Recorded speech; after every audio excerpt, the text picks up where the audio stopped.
In our 6th month of couples therapy, I walked in hoping to save my marriage. I walked out a free man. In front of our therapist, my wife announced that she'd been faking our entire intimate life for years because I just wasn't man enough. I calmly stood up, shook the doctor's hand, and left. That night, she came home to change the locks, her belongings on the porch, and divorce papers waiting where her jewelry used to be.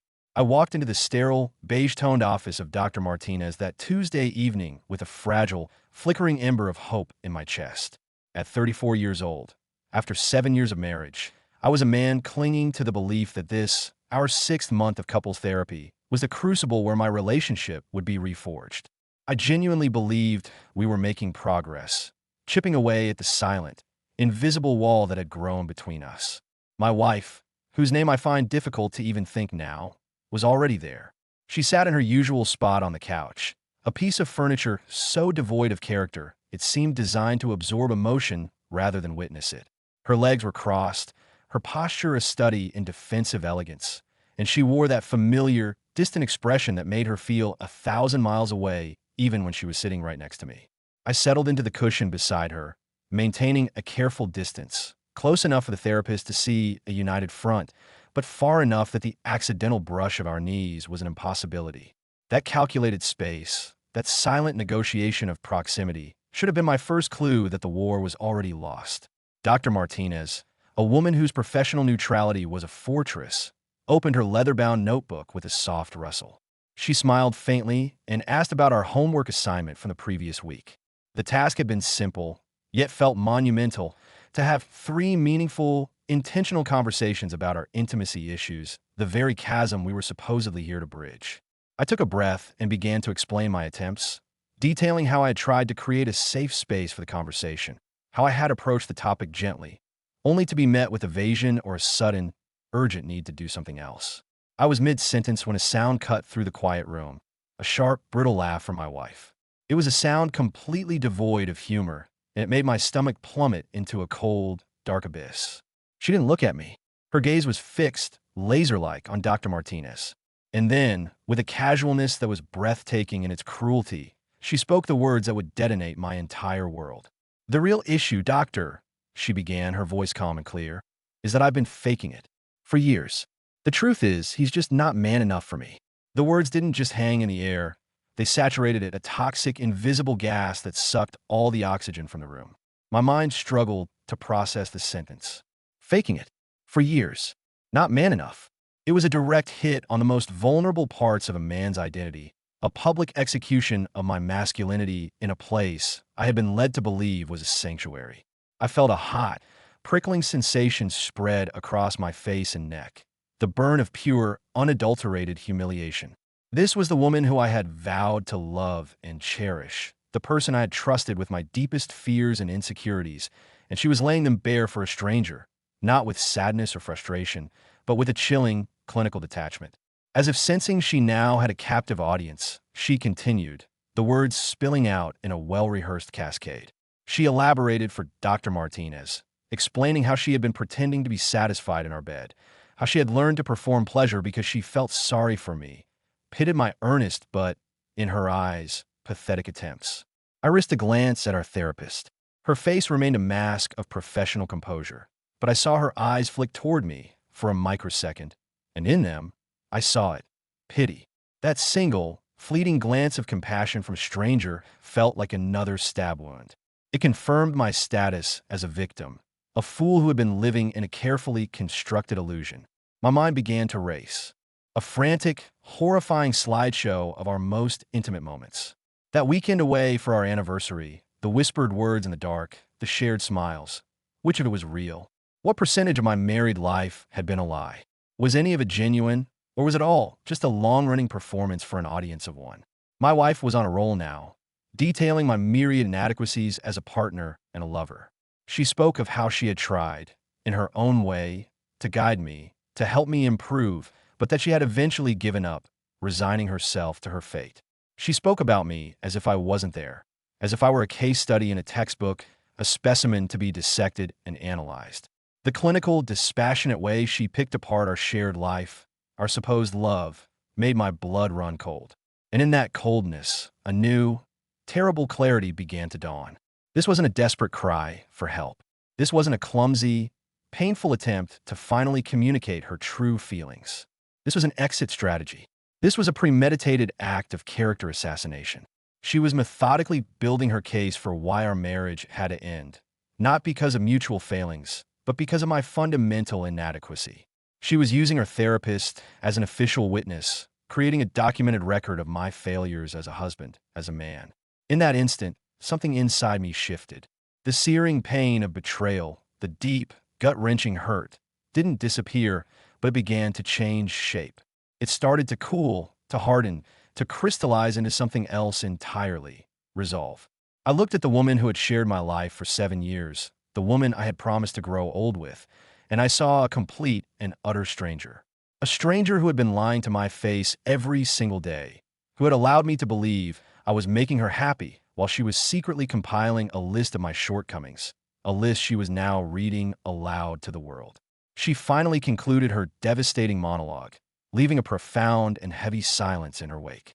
Dr. Martinez turned her gaze to me, her expression unreadable. She was probably expecting a defense, an argument, or at the very least, a complete emotional breakdown. Instead, I did something that surprised her, surprised my wife, and most of all, surprised myself. I gave a single calm nod. Then I stood up. My movements felt steady, deliberate. I extended my hand to Dr. Martinez. "Thank you for your time, doctor," I said, my voice even. I shook her hand, a firm, final gesture. Then I turned and walked toward the door. Behind me, I heard my wife's voice, suddenly laced with a tremor of uncertainty. "Michael, what are you doing?" For the first time in what felt like an eternity of trying to please her, of turning back to fix things, I didn't turn around. I didn't stop. I walked out of that office, through the waiting room, and into the cool evening air, my shoulders straight and my head held high. On the silent drive home, my mind was no longer that of a devastated husband. It had shifted with terrifying efficiency into the mind of a strategic planner. She was still at the office, a work emergency having come up just before our session, a common occurrence I now saw in a sinister new light. This gave me time. The first call was to my lawyer. He was a shark, and he wasn't surprised to hear from me. "I've been expecting this call for months, Michael," he said grimly. "Your friend had been worried." Apparently, everyone had seen the cracks in the dam but me. He walked me through the first steps, his voice a calm beacon in my emotional storm. That night, I digitally signed the divorce papers. "California is a no-fault state," he explained, so her brutal admission in therapy wouldn't matter in the eyes of the law. But I didn't care. This was no longer about winning in court. It was about reclaiming my life. The second call was to the credit card company. The primary account was mine. She was merely an authorized user on a card she used as if it had no limit. I explained calmly that I needed to remove someone's access immediately due to a compromising situation. Within the hour, her pipeline my money was severed. The third call was to my bank. Our joint savings account, the one we had built together, filled with our shared dreams of future travel and a bigger home, was swiftly converted into an individual account in my name only. Every dollar, every automated deposit, every symbol of our intertwined financial future was methodically separated. Next, I called a 24-hour locksmith. The house was mine, purchased with an inheritance from my grandmother years before we'd even met. But over 7 years, she had filled it with her things, her style, her presence, until it felt more like her territory than our shared space. While the locksmith worked, I began to pack. My actions were methodical, almost robotic. I focused on the task at hand, a way to keep the tidal wave of grief and rage at bay. Her designer clothes, her dozens of shoes, her expensive skincare products, her books, 7 years of a shared life, I discovered, fit neatly into 12 cardboard boxes and 3 large suitcases. By midnight, I had systematically dismantled our life together. When I was done, I stood in the now barren living room and felt hollow, but also calm. I felt like a surgeon after a long and difficult operation who had successfully removed a malignant tumor. The pain of the incision would come later, I knew, but for now I was running on pure, cold efficiency. She arrived home just after 10 o'clock, humming to herself as she walked up the porch steps. The sight of her belongings neatly stacked by the front door stopped her cold. She tried her key in the lock, her confusion turning to panic as it failed to turn. Tucked neatly into the top of her favorite jewelry box, which I had placed on the largest suitcase, were the freshly printed divorce papers. Beside them was a short, simple note from me, explaining that the locks had been changed, her credit cards had been canceled, and she would need to find somewhere else to stay for the night. My phone, which I'd placed on the kitchen counter, began to ring almost immediately. I watched her name flash on the screen. I let it go to voicemail. It rang again. Voicemail. After the third time, I powered it off completely. I didn't want to hear her voice. I didn't want to hear the anger, the confusion, or the inevitable, manipulative tears. I needed the silence. I needed the space to begin the long, arduous process of figuring out who I was now, that the person I thought I'd married had been revealed as a ghost, an elaborate fiction. The morning brought with it a digital deluge. She had spent the night at her sister's house, and the cold, hard reality of her new circumstances was clearly beginning to dawn on her. The voicemail she'd left overnight were a journey through the 5 stages of grief, except she skipped right over acceptance. They began with pure, unadulterated rage. How could I do this to her? How could I be so cruel, so vindictive? Didn't I want to talk things through? But as the hours of the new day wore on, her tone began to shift. The anger bled into a raw, unfiltered panic. She must have tried her credit cards and found them declined. She realized I was serious, that this wasn't some theatrical, dramatic gesture designed to scare her or win an argument. This was the end. She started calling from her sister's number, her work number, anything to get through my block. Then came the flying monkeys. Her friends, one by one, began to text and call. They all had the same script. I was making a mistake. I was overreacting. Couples can work through anything if they just try. By the third day, her own calls, now from a new burner number, had devolved into desperate, sobbing pleas. She swore she hadn't meant it. She claimed it was just frustration, that she had exaggerated her feelings to make Dr. Martinez understand how stuck she felt. But her words were just noise. All I could hear on a loop in my head was the calm, cruel precision with which she had delivered that fatal blow in the therapist's office. That wasn't frustration. That wasn't exaggeration. That was her truth, a truth she had been harboring for years, nursing in the dark while performing the role of a loving wife in the light. Her sister, a woman who had always treated me with a kind of condescending warmth, showed up unannounced at my office. She cornered me in the lobby, demanding to know what I thought I was doing, insisting that my wife loved me and that I was throwing away a perfectly good marriage over one bad moment. I listened patiently until she was finished with her tirade. Then I looked her directly in the eye and asked a simple question. How long have you known she felt this way about me? The way her eyes darted away, the way she couldn't hold my gaze, told me everything I needed to know. She had been a co-conspirator in the lie. My work became my sanctuary. I dove into my projects with a ferocious intensity that worried my colleagues and impressed my boss. He pulled me aside one afternoon, his face etched with concern, and gently asked if everything was all right at home. I gave him the sanitized version. My wife and I are divorcing, but I'm handling it. He offered me time off, which I politely declined. The truth was, staying busy was the only thing keeping the darkness at bay. It was the only thing keeping me from replaying that therapy session over and over again in my head until I went mad. A week after the implosion of my marriage, my lawyer called with an update that was as predictable as it was infuriating. My wife had hired her own attorney and was coming out swinging. She was demanding significant spousal support, her claim being that she had sacrificed her career advancement for the sake of our marriage. This was a bold-faced lie of such epic proportions that I almost laughed. She was, and had always been, the more career-driven of the two of us. She had been promoted twice during our marriage, promotions I had celebrated and supported wholeheartedly. Her lawyer was also demanding immediate access to our joint accounts, apparently unaware that our finances had already been legally and surgically separated. The next phase of her strategy was a campaign of ambient stalking. She began appearing in places she knew were part of my daily and weekly routine. The grocery store where I'd shopped for 7 years. The gym I belonged to. The small, independent coffee shop where I met my friends every Saturday morning. The first encounter was in the cereal aisle. She materialized from behind a display of Cheerios, looking haggard and thin, a stark contrast to the polished woman who had destroyed me in therapy. She spoke in a rapid, desperate torrent of words about how it was all a huge mistake, how therapy had twisted her words and made her say things she didn't mean. She grabbed my arm, her grip surprisingly strong, and begged me to come home so we could work things out like adults. I gently but firmly removed her hand from my arm. "We can communicate through our lawyers," I said, my voice colder than I intended. The look on her face, a mixture of shock and deep hurt, as if I had physically slapped her, almost shattered my resolve. But then the memory of her voice, cool and dismissive, saying he's just not man enough, flooded back, and my determination became a wall of steel. The confrontation at the gym was even worse. She waited for me in the parking lot, leaning against my car as if she had every right to be there. This time, she was armed with tears, great, theatrical streams of them running down her cheeks. She pleaded with me, promising we could find a different therapist, that she would do anything, absolutely anything, to fix what she had broken.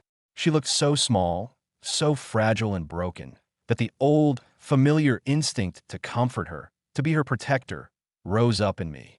I had been her emotional caretaker for our entire marriage, soothing her anxieties, validating her feelings. But I finally realized that this pattern was the very heart of our disease. She would wound me, either with 1,000 tiny cuts or one deep, mortal blow, and then I would comfort her. Nothing would ever be resolved, and my own self-worth would continue to be eroded. I was done. Her friends, meanwhile, launched a coordinated text and social media campaign. They portrayed her as a tragic victim of her own brutal honesty, a woman being punished for having the courage to speak her truth. One of them actually had the gall to tell me I was being overly sensitive and that most men would appreciate a wife who was so direct about her needs. The suggestion that I should be grateful for that public vivisection stone because it played on my deepest insecurities. Was I overreacting? Was this how healthy relationships worked? But the logic always collapsed when I remembered the context. It wasn't directness aimed at resolution. It was cruelty aimed at justification. My own friends, thankfully, were a bulwark of support, though a few of them cautiously urged me to slow down, to not make such a life-altering decision in the heat of the moment. But they hadn't been in that room. They hadn't heard the lack of emotion in her voice as she calmly executed our marriage. 2 weeks after that fateful therapy session, the legal gears were grinding forward. Her demands for spousal support grew more frantic as her lawyer began to understand how little leverage they actually possessed. She was still living with her sister, and from the sound of it, the hospitality was wearing thin. Her sister called me again, this time to yell at me for destroying 2 lives with my stubborn pride, painting a pathetic picture of my wife withering away from a broken heart. I felt a pang of something, maybe guilt, maybe pity, but I forced it down. Actions have consequences. A chance encounter, however, provided the final piece of the puzzle I needed. I ran into Dr. Martinez at a coffee shop near her office. Bound by patient confidentiality, she couldn't discuss the specifics of our session, but she could speak in generalities. She mentioned that, in her professional experience, when a person is capable of being that deliberately and publicly cruel to a partner they claim to love, it often signals deep, festering resentments that have nothing to do with the surface issues being discussed. She gently suggested that my wife's confession might have been more calculated than impulsive. The idea had been a dark whisper in the back of my mind, but hearing it from a professional, from the woman who had witnessed it firsthand, made it a deafening roar. My wife hadn't had a moment of weakness. She had executed a plan. That night, driven by this new, chilling perspective, I did something I had been avoiding. I sat down and listened to every single voicemail she had left me over the past 2 weeks. I wasn't listening for the emotion anymore. I was listening for the strategy. And I found it. The progression was undeniable. First, it was outright denial. I didn't mean it. Then it shifted to downplaying. It was just frustration. Then came the justification. I was trying to shock us into action. And finally, in the most recent messages, a twisted form of bargaining, admitting she meant some of it, but only because she loved me so much and wanted me to be a better man for her. She was throwing spaghetti at the wall, testing every possible angle to see which one would stick, which one would break me down and make me let her back in. There was no genuine remorse, only a desperate, panicked attempt to regain control of the narrative and her comfortable life. That realization was liberating. I called my lawyer the next morning and gave him new instructions. Stop all settlement negotiations. Just get the divorce finalized as quickly and cleanly as the law would allow. A month after my world had been turned upside down, a new, quiet normal was beginning to take shape. I found a new gym on the other side of town, discovered a new grocery store, and built a new daily routine, an invisible fortress designed to prevent any more unwanted ambushes. It felt good. It felt like reclaiming my own life. Then came her last, desperate, Hail Mary play. She showed up in my office building, a ghost from my past life. She had clearly prepared for this performance, having lost a noticeable amount of weight. Her designer clothes hung loosely on her frame, and she wore the hollow-eyed, haunted expression of a tragic heroine. Security called me down to the lobby. She was holding a letter, which she insisted I read. It was a multi-page, typed document, a masterpiece of emotional manipulation, full of eloquent prose about her profound regret and her newfound understanding of true love. But it wasn't the content that struck me. It was the flawless presentation. This wasn't the frantic scrawl of a heartbroken woman. It was a carefully drafted legal document. A final, calculated appeal. I handed the letter back to her without reading past the first paragraph. I informed the security guards that she was not to be allowed in the building again. As I walked back to the elevators, I could hear her calling my name, her voice echoing in the vast marble lobby, but for the first time, it had no power over me. I was no longer the audience for her one-woman show. The final confirmation of her true character came in a call from my lawyer that evening. My now ex-wife had hired a private investigator to dig for dirt on me, hoping to find evidence of a secret affair or hidden assets to use as leverage. He found nothing because there was nothing to find. But the act itself, the willingness to go to such lengths, told me everything I needed to know about the stranger I had once called my wife. The divorce was finalized exactly 6 weeks after that last therapy session.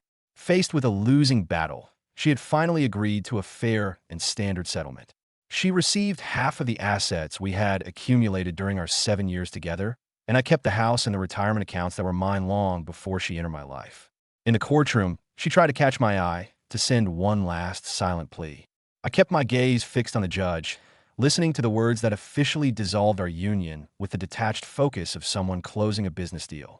Outside the courthouse, in the bright California sun, she approached me one last time. She said she hoped that someday I could forgive her and that she wanted me to be happy, even if it wasn't with her. It was her best performance yet. I appreciate that, I told her, and to my surprise, I meant it.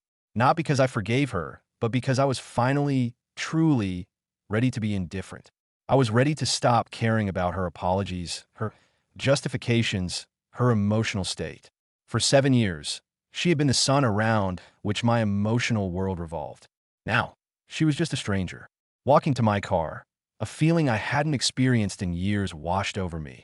A genuine, unburdened excitement for the future. I was free. I had survived. The woman who told a therapist I wasn't man enough had been wrong about almost everything. But in a way, she had led me to a profound truth. I deserved a relationship built on honesty, not performance. I was finally free to find one, and I would never, ever settle for less again.